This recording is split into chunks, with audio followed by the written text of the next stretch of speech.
Bonjour à tous, ici Alexandre alias Savage Crypto. Aujourd'hui, j'ai la chance d'accueillir Costa, qui est le cofondateur de TED Crypto. Bonjour et merci pour l'invitation. Tout d'abord, pour mettre en contexte, vous êtes un validateur qui offre vos services pour mettre en staking des crypto-monnaies sur l'écosystème Cosmos, c'est bien ça? Tout à fait. Donc, nous, sur TD Crypto, on a plusieurs activités, mais la grosse activité, c'est surtout la validation sur l'écosystème Cosmos.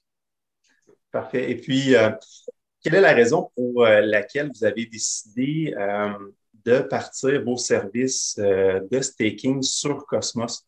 Alors, comme je t'avais dit, donc, on avait plusieurs activités déjà dans l'entreprise TD Crypto avec le Proof of Work d'Ethereum, Proof of Coverage avec des projets comme Helium.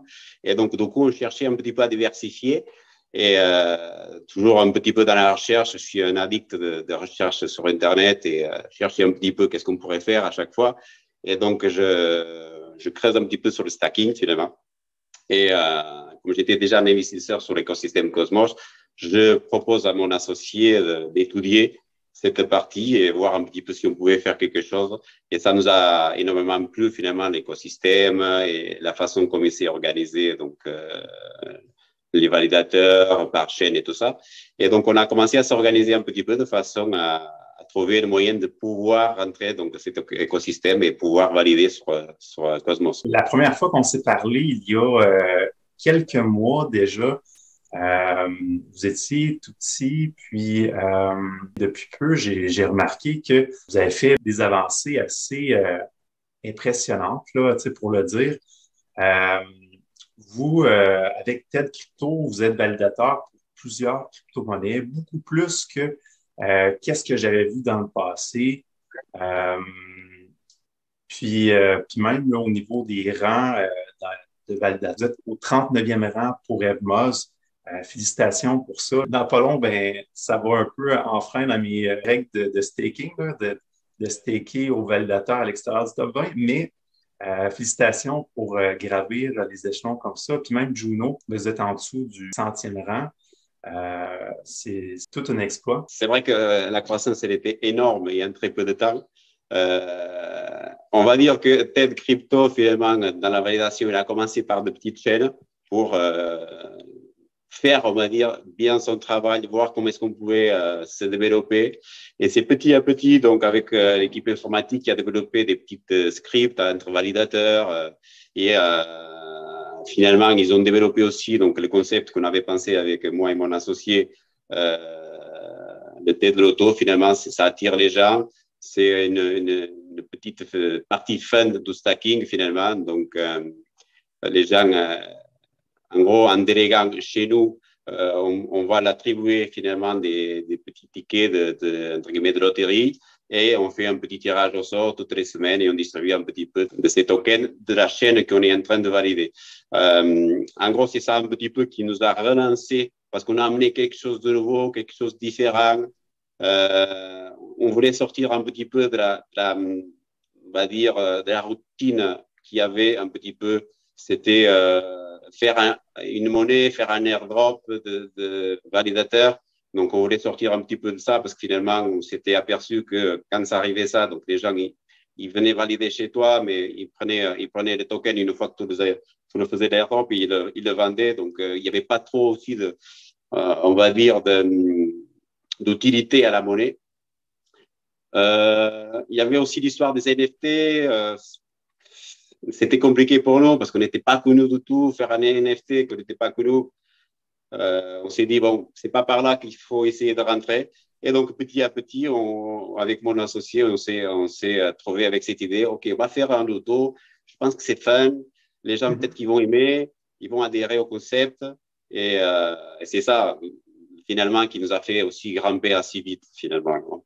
Ouais, c'est vraiment une bonne idée. Puis, si je comprends bien, vous, vous demandez une commission. Habituellement, ce que je vois généralement chez les validateurs, c'est de demander entre 5 à 10.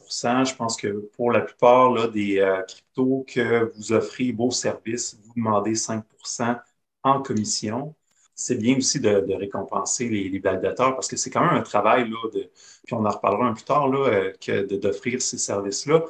Donc, pour venir à mon point, c'est que vous prenez une partie de vos revenus qui sont générés via les commissions pour offrir justement des, euh, des lotos pour les gagnants de chaque semaine, c'est ça? Alors, pas de cette façon-là. Alors, il faut expliquer un petit peu le concept de comment est-ce qu'on arrive à distribuer. Alors, à la base, donc, imagine, on va valider sur Evmos, par exemple. Donc, qu'est-ce qu'on va faire comme équipe? On a décidé qu'on allait valider sur Evmos, ça veut dire qu'on va y croire au projet, qu'on est sur l'équipe et qu'on va investir sur le projet. Donc, du coup, qu'est-ce qu'on fait dans ces cas-là? C'est que notre équipe, elle va investir sur la monnaie et va créer un jackpot. Donc, on achète la monnaie pour créer un jackpot. Et c'est ces jackpots qu'avec l'API et l'APR, finalement, et l'inflation de la monnaie, qui va créer des rewards, qui va payer toutes les semaines, finalement, les billets gagnants. C'est comme ça. On ne vend pas les commissions, en gros, finalement. On ne le dampe pas non plus, donc, parce qu'on y croit au projet. Donc, qu'est-ce qu'on fait? C'est qu'on accumule ces commissions aussi. On les distribue sur plusieurs wallets de façon à décentraliser sur plusieurs validateurs. On le fait.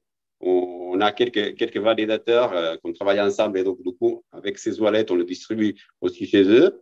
Et tous ces wallets ils vont régénérer donc, des rewards qu'on récupère finalement et qu'on arrive donc à distribuer aux gagnants de la loterie. Il faut savoir aussi que, voilà, pour les gens qui nous suivent un petit peu, ils voient que de temps en temps, on a des réajustements dans les lotos parce que finalement, l'APR et l'API, ils varient. Donc, du coup, on est obligé de réajuster les prix pour rapport à ça. On ne peut pas payer des prix comme à l'époque, on avait Evmos avec 900% de l'API, quand maintenant, aujourd'hui, on est passé au-dessous de 100%. 100%, c'est toujours énorme, mais on ne peut pas payer les prix de la même façon. Non, Donc, c'est comprenant. c'est comme ça qu'on régénère des rewards pour distribuer. On ne distribue pas les rewards de commission, ça, non.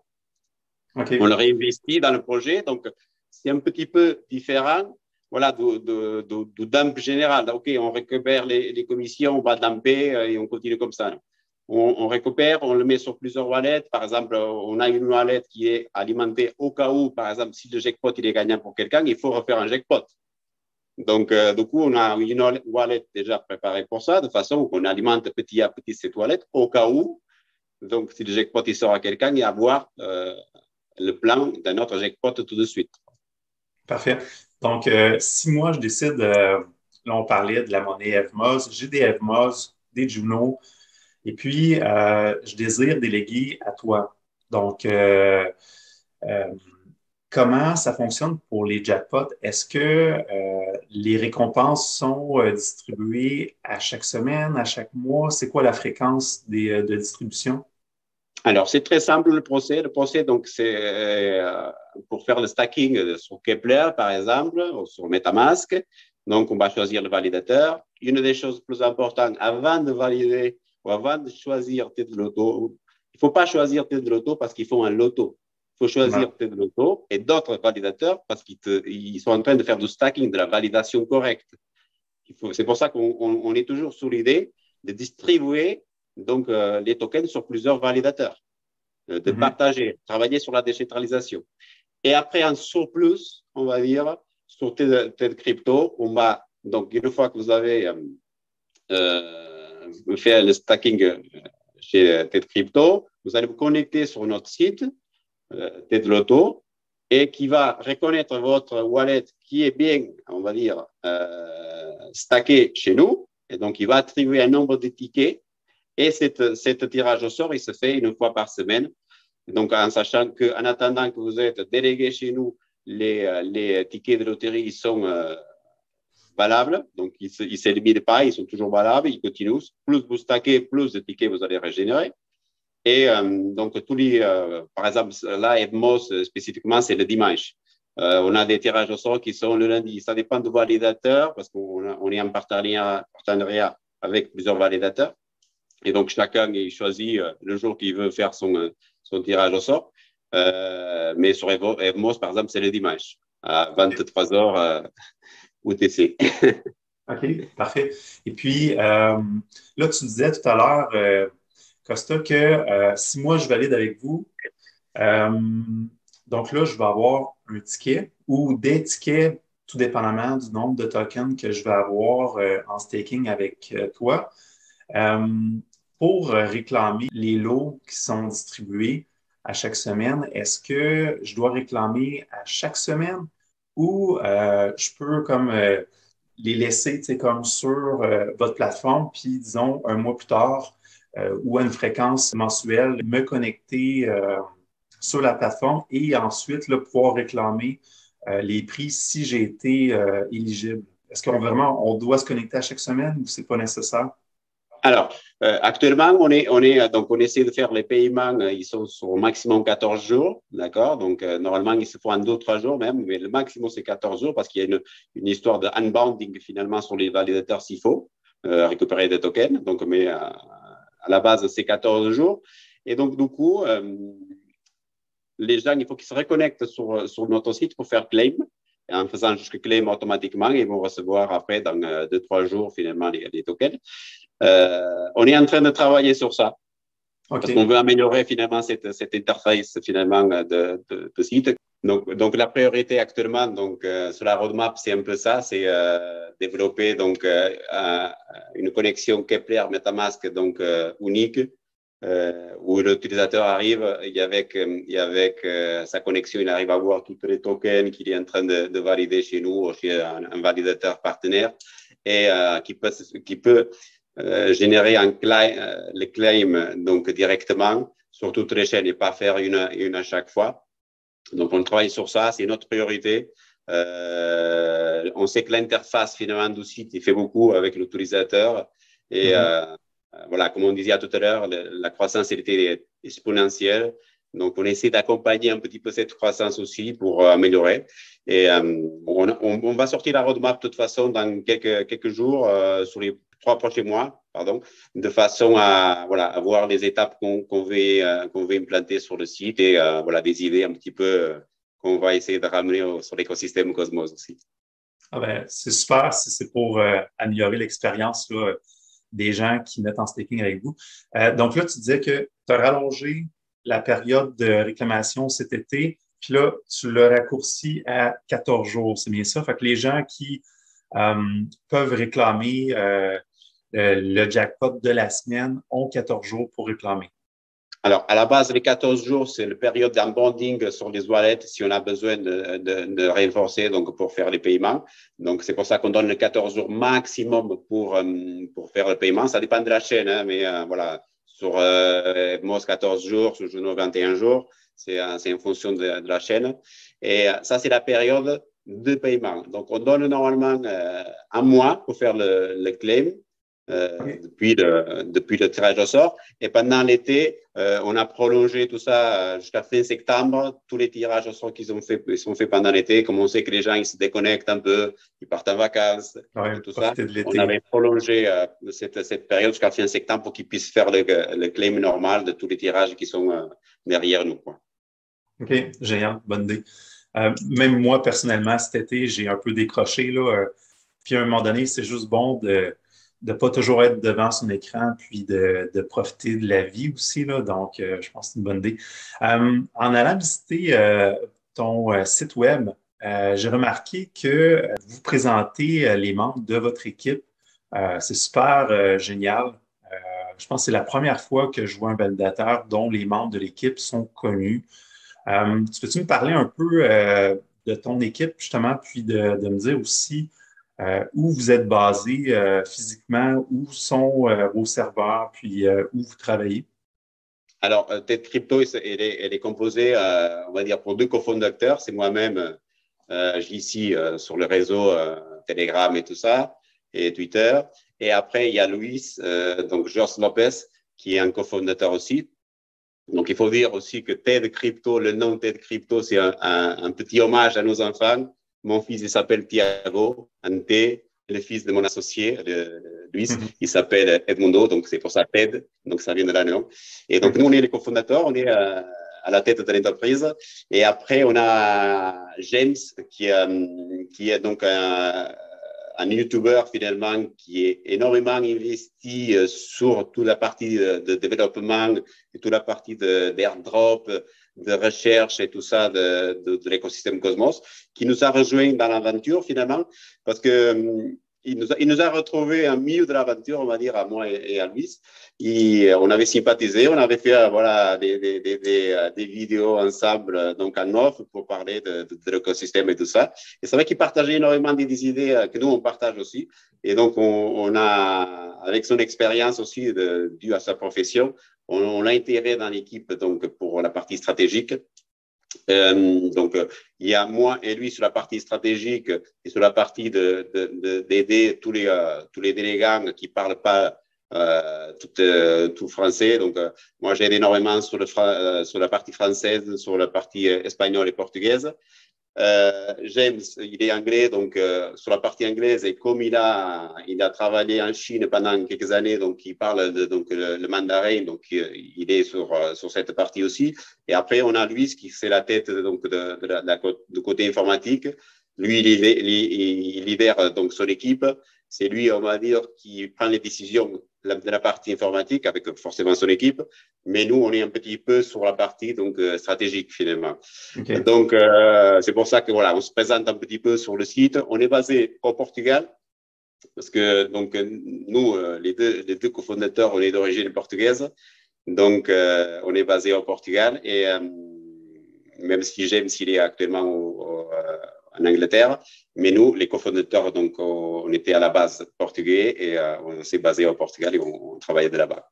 OK. Donc, vos serveurs, physiquement, sont au Portugal. Donc, toi, tu es en France, puis tu t'occupes plus de la partie stratégique, puis aussi, de ce que je comprends, ben, tu t'occupes aussi pour offrir un service à la clientèle, là.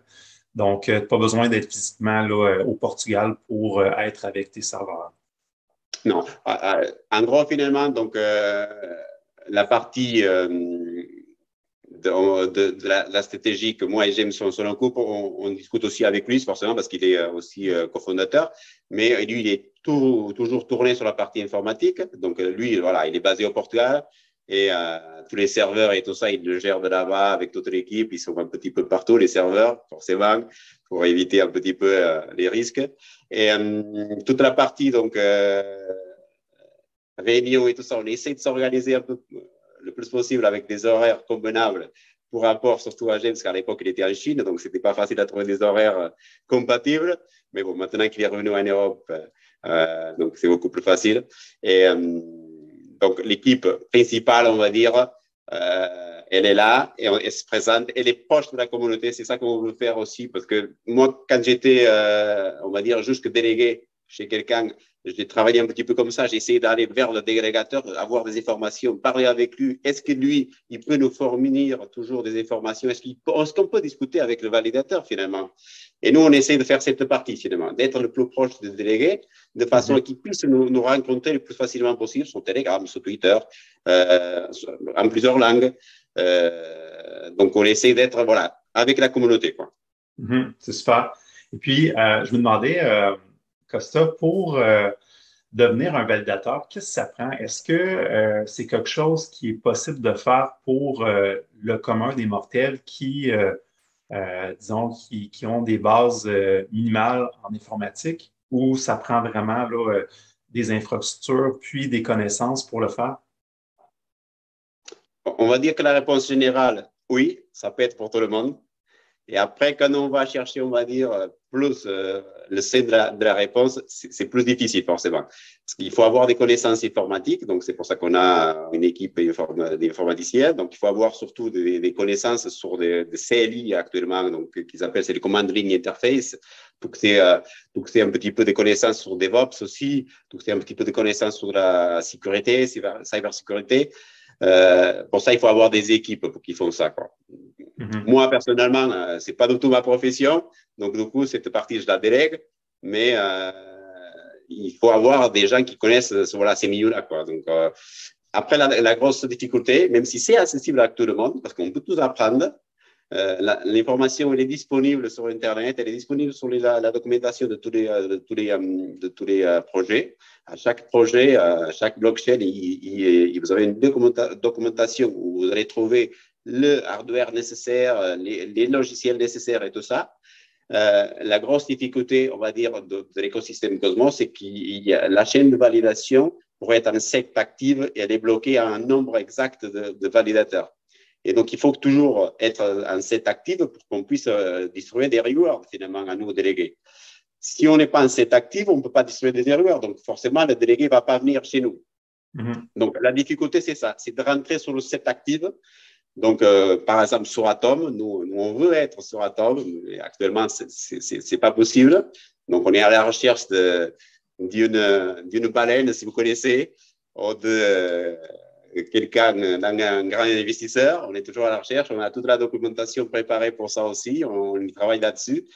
Mais pour savoir, au jour d'aujourd'hui, les derniers validateurs sur Atom, ils vaut plus d'1 million de dollars. Donc, c'est pas facile à rentrer sur le set actif d'Atom. Sur d'autres tokens, oui, c'est possible, avec beaucoup d'argent aussi, forcément. Ou voilà, sinon, il faut petit à petit, c'est un peu qu'est-ce que nous on fait, petit à petit, développer des petites choses, s'associer avec, des petits projets. Par exemple, actuellement, on travaille beaucoup avec un projet qui, pour nous, il y a une importance énorme pour rapport, on va dire, à la question de l'utilisateur. L'utilisateur, actuellement, il veut chercher rapidement où est-ce qu'ils sont les airdrops, quand est-ce que je peux faire claim, pourquoi, quelles sont les réquisitions pour avoir cet airdrop. Donc, nous, on travaille ensemble avec l'équipe de cosmosairdrops.io, donc c'est un partenariat. On les aide à développer leur système de façon finalement à faire grandir donc leur site aussi. Et donc, c'est avec ces petites choses finalement qu'on a commencé petit à petit à voilà, montrer du travail et à être reconnu sur l'écosystème. Puis avec le temps aussi, votre réputation, ça va vous aider justement à grandir aussi. Là, j'ai aucun doute pour ça. Et justement, on parlait de l'importance de bien s'entourer pour initier un projet de ce genre. C'est pas pour rien, c'est justement parce que pour les validateurs, il y a des choses à faire attention pour éviter de se faire slasher. Puis ça, c'est un des risques. La plupart des gens qui mettent en staking leurs jetons, que ce soit sur Cosmos ou un autre réseau, le savent peut-être pas, mais il y a des risques. Et puis, un validateur peut se faire slasher. Puis là, corrige-moi si je me trompe, mais il y a souvent deux conditions. Il peut en avoir plus, là, mais les deux conditions que je connais, c'est si les serveurs viennent à être hors ligne pendant une durée déterminée. Puis ça, les durées, ça dépend de la blockchain. Tout à fait. Cosmos, je pense que c'est si tu viens avoir tes serveurs qui sont down plus de 45 minutes, c'est bien ça. Et puis, si tu fais une double signature quand tu fais ta validation.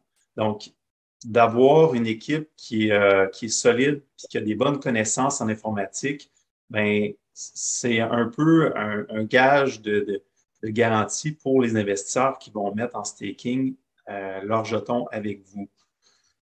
Donc, oui, tout à fait.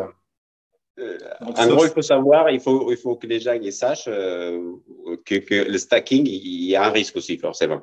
Tout a un risque. Donc, la validation chez un validateur, forcément, il y a un risque. Donc, il y a deux possibilités d'avoir donc le slash que tu as parlé. C'est donc le slash plus gros, donc c'est la double signature. Donc, ça veut dire que c'est pour éviter finalement des validateurs malhonnêtes qui vont signer 2 fois le bloc pour gagner le double de récompense. En gros, c'est pour ça. Ces slash-là, ça dépend de la blockchain, mais par exemple sur Edmos, parce qu'on a connu un cas qui s'est passé ça, donc c'est 10%. Donc, ça veut dire que le délégué qui a choisi ces validateurs, et que malheureusement, ces validateurs, il a fait ces petites erreurs sur la signature, ça veut dire qu'il va perdre 10% des jetons qu'il a délégués. En gros, c'est ça. Après, il y a des mécanismes de compensation et tout ça. Ça dépend des validateurs. Après, il y a l'autre slash, c'est aussi pour manque de signature des blocs. Donc, on entend chaque blockchain qu'il faut signer des blocs. Et donc, si on passe plus de tel temps sans signer des blocs, c'est un petit signe d'alerte. Et donc, du coup, il y a le validateur, il commence à être slashé. Et par exemple, sur Evmos, c'est 0,5%. Donc, jusqu'à qu'il signe le bloc. Okay. Ou sinon, qu'il ne signe pas de bloc, qu'il soit complètement, qu'on appelle jailed, impressionné, et ça veut dire que c'est fini. Il faut savoir aussi qu'une double signature, c'est la plus grosse erreur qui peut arriver au validateur. Et là, c'est le game over total du validateur. Il ne pourra pas relancer son set validation. En tout cas, la même. Il ne pourra pas jamais la relancer. Tant qu'un slashing partiel par bloc non signé, parce qu'il peut avoir un problème des serveurs, un problème d'énergie, plusieurs choses. Hein. Là, par exemple, il peut toujours revenir sur la chaîne. S'il arrive à signer de nouveau, il peut revenir sur la chaîne. La double signature, non, c'est game over carrément pour le validateur. C'est pour ça qu'on développe des petites, les équipes informaticiens développent des petits logiciels et de la monitorisation finalement des données, la monitorisation du temps de software, des serveurs, de la synchronisation, de temps de réponse, de façon à se protéger de ça. Dès qu'on a, on va dire, ces alertes qui sont un petit peu lancées, il faut qu'on arrive à aller rapidement voir qu'est-ce qui se passe pour corriger ça, quoi.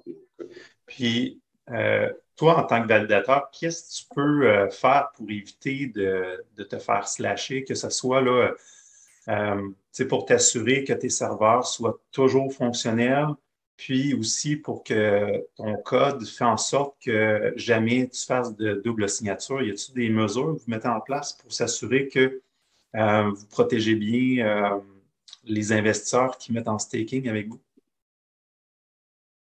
Alors, pour ça, donc, nos équipes, qu'est-ce qu'ils font? Donc, c'est ce que je disais tout à l'heure, ils font beaucoup de monitorisation de tous ces événements à partir des bots, finalement. C'est des petits alertes qui sont lancés sur nos portables, nos mails, nos télégrammes. Donc, dès qu'il y a, par exemple, un des serveurs qui tombe, donc on reçoit tout de suite une alerte. Attention, il faut voir qu'est-ce qui se passe là. La monitorisation de software, la monitorisation aussi de la partie de la synchronisation des blocs. Du temps de réponse des blocs qu'on arrive à signer. Donc, tout ça, tous ces alertes ensemble, ils vont faire que l'équipe puisse s'activer au cas où. D'accord?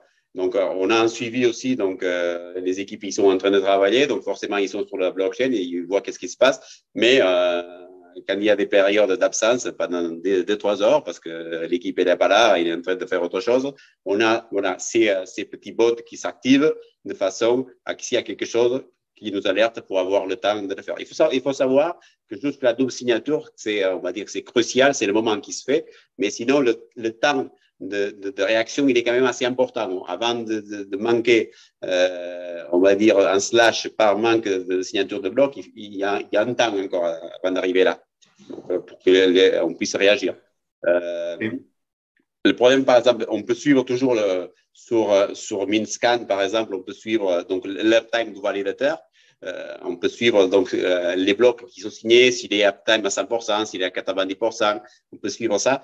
Bon, il y a juste des petits détails qu'on ne peut pas, on va dire, toujours paramétrer parce que, par exemple, chez Evmos, par exemple, le bloc, il est signé, il est régénéré très rapidement. Donc, sous les 3-4 secondes. Et donc, sur Minscan, tu vas voir juste les 100 derniers blocs. Donc, si tu as manqué 2-3 blocs, et c'est normal d'arriver à ça sur tous les validateurs, si tu regardes, sur les 100 blocs, ça veut dire que tu n'es pas à 100% uptime, tu es à 98% d'uptime.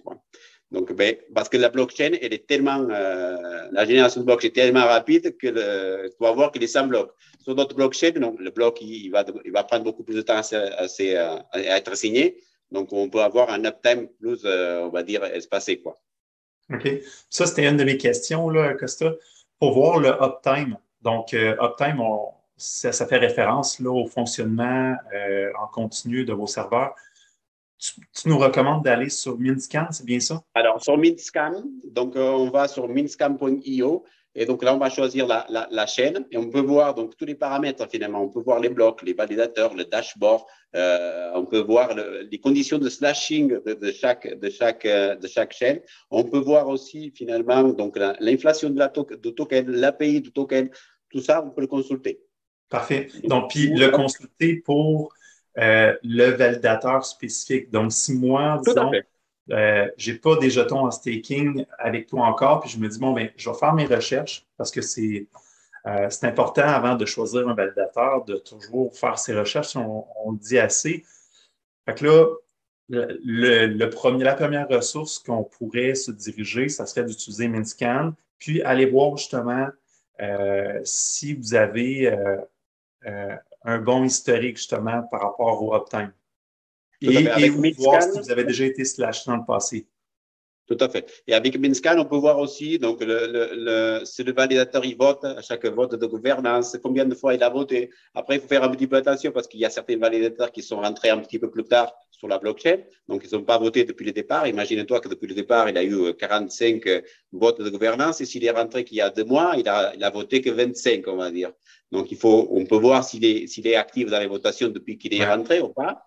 C'est un peu important aussi parce que quand tu délègues tes tokens, il te représente un petit peu le validateur, il va te représenter un petit peu dans le vote finalement.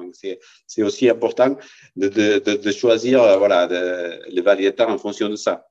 Mm-hmm. Puis justement, on va enchaîner avec ça là, pour le choix d'un validateur. Moi, personnellement, puis c'est ce que je recommande aux personnes qui me demandent comment je fais pour choisir un bon validateur. Habituellement, c'est sûr que ça dépend de chaque personne, mais moi, ce que je recommande, c'est de choisir les validateurs qui sont à l'extérieur du top 20. Puis ça, on en parle de plus en plus sur les réseaux sociaux, d'encourager les petits validateurs pour plus de décentralisation euh, du réseau. Fait que prioriser tout ce qui est à l'extérieur du top 20. Moi, j'aime beaucoup quand les équipes sont connues. C'est comme quand j'investis dans une crypto-monnaie. Moi, c'est un peu pareil, là. Mes recherches, là, c'est une équipe qui est anonyme. Euh, pour moi, c'est un red flag. Donc, quand c'est connu, comme quand c'est le cas avec vous, pour moi, ça, c'est de bon augure. Euh, pour la commission, ben, je suis prêt à donner entre 5 à 10 c'est tout à fait légitime parce que, il y a un coût rattaché à ça, à être un validateur. Tu payes une équipe, tu payes tes serveurs. Fait que c'est tout à fait légitime de payer une commission. Fait que c'est des choses que je regarde aussi. Puis, je m'informe par rapport au uptime. De temps en temps, on retrouve cette information-là sur le site même du validateur. Puis moi, je trouve ça bien de voir cette information-là parce que c'est le métrique qui dit que le validateur sur lequel vous faites une recherche peut être de confiance. Fait que, selon moi, s'il y a une donnée quand tu es un validateur à mettre sur ton site web, puis même sur ta page d'accueil, c'est justement ton historique puis ton uptime. Fait que c'est un peu tout ça que je regarde, puis je me Okay. diversifie. Souvent, tu sais, quand tu vas avec des plus petits validateurs, mais parfois, il y a des validateurs qui n'ont pas encore fait totalement leurs preuves. Tu sais, on a vu euh, sur Stakemo que lui, il est parti, euh, dans le fond, ses services de validateur sur Cosmos. Il s'est fait slash. Et puis, ben, tu sais, ça va pas trop bien en ce moment, son affaire. Mais, tu sais, Ouais. c'est un peu ça, tu sais, euh, si une personne avait mis toutes ses crypto-monnaies avec lui, ben, tu sais, là, c'est là que la perte elle aurait été plus grande.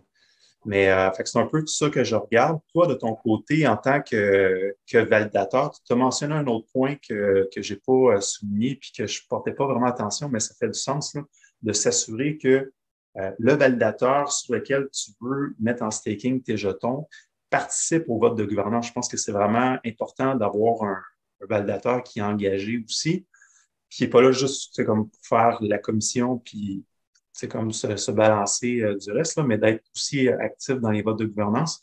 As-tu d'autres points à regarder justement pour les gens qui se demandent quoi faire attention avant de choisir un validateur?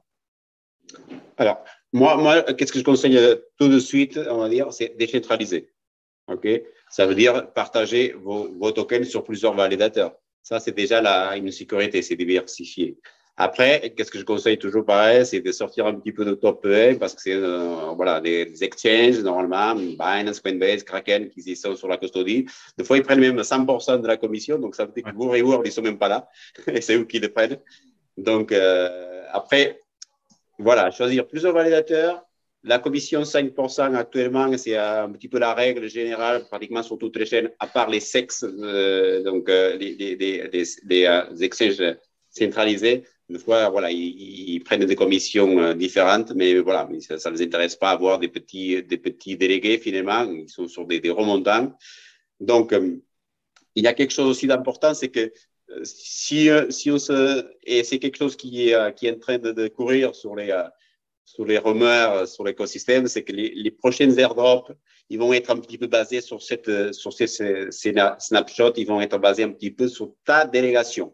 Donc, ça veut dire qu'au jour d'aujourd'hui, on va dire, les airdrops qui sont passés, c'était OK, tu avais des atomes, des Juno, des Osmo stackés chez un validateur, à part que ça soit donc une exchange et qui a une commission inférieure à 5%, tu avais droit à l'airdrop. Ça court un petit peu sur les bruits que ça ne va pas être comme ça les prochaines snapshots, ça va être un petit peu en fonction de est-ce que tu as délégué. Donc, imagine-toi, on va faire une idée. Hein.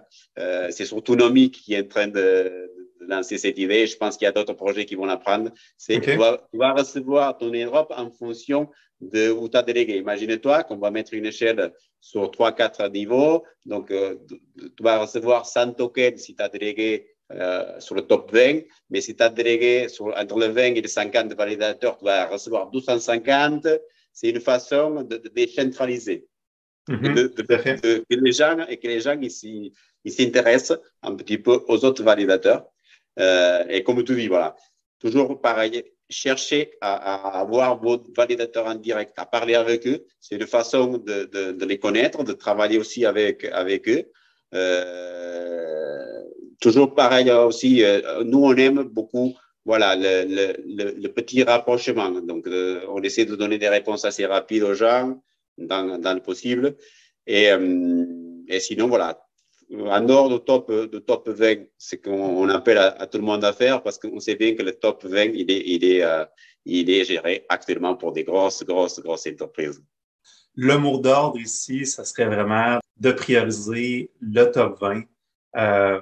Puis, justement, pour diminuer le risque, ça serait de diversifier. Puis, habituellement, ce que je fais, et ça dépend du montant que vous avez, mais de diversifier sur plusieurs validateurs, que ce soit 2, 3, 4, 5, si vous avez assez de capital. Je me demandais, pendant un marché baissier comme nous vivons actuellement, parce que être un validateur, il y a des coûts, comme on a parlé plus tôt, des coûts reliés au serveur, des coûts reliés à la main-d'œuvre.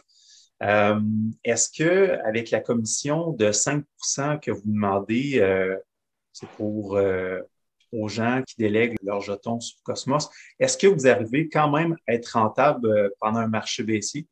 Alors, on arrive à être rentable parce qu'on a plusieurs validateurs sur plusieurs chaînes. Il y a des chaînes qui sont actuellement très rentables.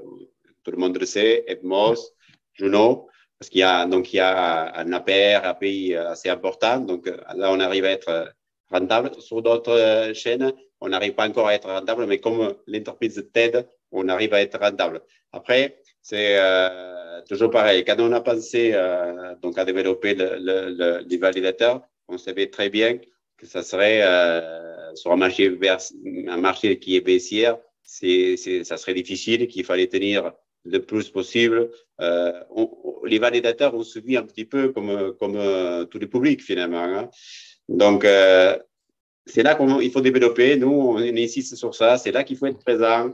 On y travaille pour après, quand on arrivera, et ce jour, il va arriver, en bull market, qu'on puisse tous récolter un petit peu tout qu'on a semé finalement. C'est sûr que c'est le moment que personne n'aime, on va dire, voir le portefeuille qui baisse, mais c'est là qu'il faut travailler, c'est là qu'il faut insister finalement. Exact. Nous, on a cette idée. Et pour finir, je vais te lancer jusqu'une petite confidence. On est en train de travailler sur notre équipe informatique, elle est en train de travailler sur donc IBCR Layer, donc pour aider finalement l'écosystème Cosmos donc, à faire ces transactions. Donc, on est en train de développer ça. Il y en a pas beaucoup encore qui sont développés. Actuellement, je pense que c'est autour de 700 dans le monde. Donc, on est en train de le travailler. Donc, on va le lancer dans les jours à venir de façon à aider une fois de plus que l'écosystème grandisse. Et on veut faire notre participation de l'écosystème avec tout ça, quoi. Donc, voilà, toujours pareil, on aime participer, que les gens soient donc contents de notre travail et que le retour soit positif et qu'on puisse toujours avancer. Donc, c'est pour ça que je t'avais parlé tout à l'heure qu'on est en train de lancer la roadmap et petit à petit, on va avancer. Même si le marché est baissier, il faut insister et on va travailler pour qu'on puisse sortir plus haut. Tu as la bonne approche là. Il faut passer au travers de cette période difficile, puis tu vas sans aucun doute, comme la plupart des investisseurs, récolter le fruit de leurs efforts un peu plus tard. Mais c'est bien, puis c'est bien que tu sois près aussi de ta communauté. Dernière question que j'avais pour toi aujourd'hui, là, c'est par rapport à l'upgrade qui s'en vient sur Cosmos, l'Interchain Security. Je me demandais en quoi ça va affecter le staking sur Cosmos, puis en quoi ça va impacter aussi le travail des validateurs. Alors, donc, il faut savoir qu'on pense que ça va être une énorme évolution pour l'écosystème. Ça va être quelque chose de révolutionnaire pour l'écosystème. On est très, très, très, très, entre guillemets, bullish sur ça. L'idée, ça nous paraît assez fantastique. Et donc, du coup, on pense qu'il y a beaucoup de nouveaux projets qui vont se rapprocher par rapport à ça, de l'écosystème. Donc, ça va être très bénéfique pour l'écosystème, donc forcément pour tous, qu'on y travaille dedans. À nous, ça va nous impacter parce que forcément, actuellement, on n'est pas encore sur Atom, même, voilà, comme je te disais tout à l'heure, on veut essayer de rentrer. Et nous, on va continuer à valider les chaînes, voilà, Juno, Evmos et tout ça. Donc, les nouvelles chaînes qui vont arriver, donc, ils vont avoir un processus de stacking un petit peu particulier parce qu'ils vont être liés donc, au jeton Atom. Et donc, du coup, les validateurs Atom, ils vont pouvoir distribuer un petit peu de tous ces tokens pour rapport à ça. Nous, en attendant qu'on n'est pas comme validateur Cosmos, on ne pourra pas accompagner ça à ces niveaux-là, mais on pourra toujours, et c'est ça qu'on va faire, développer sur les autres blockchains qui sont déjà sur l'écosystème. On va essayer de grandir petit à petit et peut-être un jour se retrouver aussi sur l'active set d'Atom. OK. Donc, pour vous qui n'êtes pas encore là, validateur pour Atom, ça n'aura pas d'impact, mais à partir du moment que vous allez pouvoir être un validateur sur Cosmos, là, c'est là que vous allez pouvoir valider, offrir vos services de staking, mais aussi pour toutes les nouvelles chaînes qui vont rentrer et qui vont pouvoir se faire valider par Cosmos. C'est bien ça? Tout à fait. Alors, donc, il faut savoir qu'avec cette nouvelle technologie qui est en train de se développer sur Cosmos, qu'est-ce qui va être très intéressant, c'est que n'importe quel projet, il peut arriver avec ses balises et tout sera prêt. Il y a les validateurs déjà qui sont en place. Et donc, c'est ça l'avantage, c'est qu'un projet, avant qu'il se développe, des fois, il faut 2-3 ans de travail. Et là, il n'aura pas besoin de ça parce qu'il aura besoin d'arriver sur Cosmos, il se pose, et une grosse partie du travail est déjà fait. Et donc, ça, on pense que c'est une énorme avantage parce que tu vas économiser du temps et tu vas arriver sur un système qui est déjà rodé, qui est déjà donc les validateurs, qui a déjà toute cette sécurité de plusieurs chaînes. Donc, c'est important pour les nouveaux projets. Et après, donc toujours pareil, comme je l'ai expliqué tout à l'heure, la validation sur Atom, donc elle va se faire en rewards avec Atom et les nouveaux projets, sûrement qui vont aussi donner des rewards sur le validateur Atom. Donc, imagine-toi un validateur Atom actuellement, il va te distribuer que des atomes, mais demain, non, l'année prochaine, quand ça va être implanté, qu'est-ce qu'il va te distribuer? C'est atome plus un morceau de token, un autre morceau de token, un autre morceau de token. Donc, c'est énorme comme idée, quoi, finalement. Hein. Nous, on est très, très, très, très, très optimistes sur l'écosystème. Après, c'est toujours pareil, il faut voir les conditions de marché et tout ça, mais sur la technologie, on est très optimiste. Donc, si je comprends bien, ça risque d'augmenter les rendements passifs qu'offre Atom. Donc, si Atom, en ce moment, là, je ne sais plus à combien sont les rendements, là, ça dépend toujours de combien de jetons qui sont liés, mais on est aux alentours de 20 là, à peu près. Oui, c'est ça. Actuellement, il est à 20%, 19 points quelque chose, donc presque à 20%. Donc, à l'avenir, à partir de, je pense que c'est l'hiver de 2023 que cet upgrade va prendre effet. Donc, à partir de ce moment-là, les gens vont continuer d'avoir les rendements offerts par Atom, en plus de recevoir, disons, un pourcentage de l'autre jeton qui est sécurisé par la blockchain Atom. Voilà, de Donc, chaque ça va nouveau être projet qui va arriver, tout à fait. donc, ça va être avantageux pour les gens qui ont en staking des atomes. Donc, ça va être un incitatif pour eux d'acheter, j'imagine, puis de mettre en staking. Puis aussi, cet upgrade-là, ce que ça va offrir, c'est que ça va permettre, dans le fond, pour des projets, euh, d'autres d'autres réseaux d'être plus sécures, à mon avis. Qu'est-ce que tu en Tout penses? à fait, tout à fait. Après, il faut savoir aussi que les autres projets qui sont déjà sur l'écosystème, ils vont avoir aussi toute leur vie finalement. Ils vont être dépendants aussi de travailler. Donc, c'est pas la fin avec ça des autres blockchains qui sont déjà. Ils vont, et même aujourd'hui, Suni de Osmose, ils viennent d'annoncer qu'ils vont être aussi sur un autre système d'IVC Layer de l'écosystème, donc avec l'interdit chaîne. Donc, il y a même des soupçons aussi que Stargaze, il va faire aussi son petit business aussi là-dessus. Donc, tout l'écosystème, il est en train de grandir et on pense que cette nouvelle roadmap qu'ils ont lancée avec la sortie pour 2023, donc de ça, il va encore engorger beaucoup plus de projets vers l'écosystème. Parce que finalement, l'écosystème est en train de recevoir, on va dire, depuis à peu près 10 mois, tous ces projets qui arrivent sur les airdrops finalement. Mais on pense qu'avec ces nouveaux roadmaps, on va recevoir encore plus de blockchain, plus de projets et plus de projets de qualité forcément. Mm-hmm. Ouais, puis c'est comme actuellement, on le voit dans le prix de Cosmos, là, tu sais, vraiment, dans les dernières semaines, on a eu des belles performances là, de la crypto-monnaie Cosmos, là.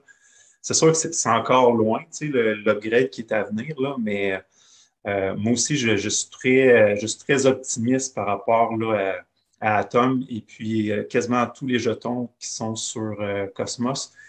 Euh, c'est dur de ne pas l'être, je pense, là, mais je pense que l'avenir est très prometteur là, pour cet écosystème-là. Puis sans aucun doute, je pense que vous avez fait un bon choix que de devenir validateur sur Cosmos. Je pense que c'était un bon choix.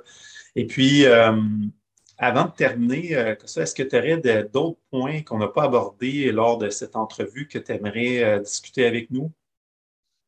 Ce que tu parlais finalement de tout, voilà, tous ces travaux, c'est important de passer ces messages pour les délégués, de travailler sur la décentralisation, que la décentralisation est pas surtout des délégués, mais des nouveaux validateurs aussi, d'instruire les gens de façon à se sécuriser le plus possible, à distribuer. Beaucoup de travail, je pense, et c'est un petit peu donc l'objet de ton site, c'est de la formation donc sur des fondamentales finalement. Plus on va dire du travail de long terme. C'est vrai que les gens n'aiment pas trop quand on en parle de long terme, mais c'est surtout sur ça que nous on essaie aussi de passer des messages. Que voilà, jusque venir ici, jusque faire un trade et voir si ça monte, si ça descend. On est plutôt dans notre message vers la communauté de travailler à long terme, se développer, essayer de s'incruster finalement donc sur les écosystèmes, de les utiliser, d'utiliser les blockchains, d'essayer de faire des choses, d'essayer d'intégrer les équipes. Les équipes, finalement, il y a énormément de travail sur la blockchain. Les équipes sont demandantes. Donc, n'hésitez pas à contacter les équipes des validateurs, les équipes des projets, de façon à peut-être à contribuer aussi pour l'écosystème et à contribuer pour qu'on puisse grandir tous ensemble. Mhm. Parfait. Bien, bon conseil. Puis merci beaucoup, Costa, d'avoir accepté l'invitation. Puis je tiens à préciser aussi que j'ai pas été payé pour la faire. J'ai approché Costa euh, parce que je trouvais que c'est rare d'avoir l'opportunité d'avoir une discussion un à un avec un validateur. Puis en plus, c'est un validateur qui vient d'Europe, Portugal, qui vit maintenant en France. Très transparent que je trouvais, puis vraiment, j'ai vraiment apprécié l'échange qu'on a eu ensemble. Mais merci à toi de l'invitation de pouvoir échanger. Ça, c'est important, échanger. Parfait. Merci beaucoup. Merci. Bye.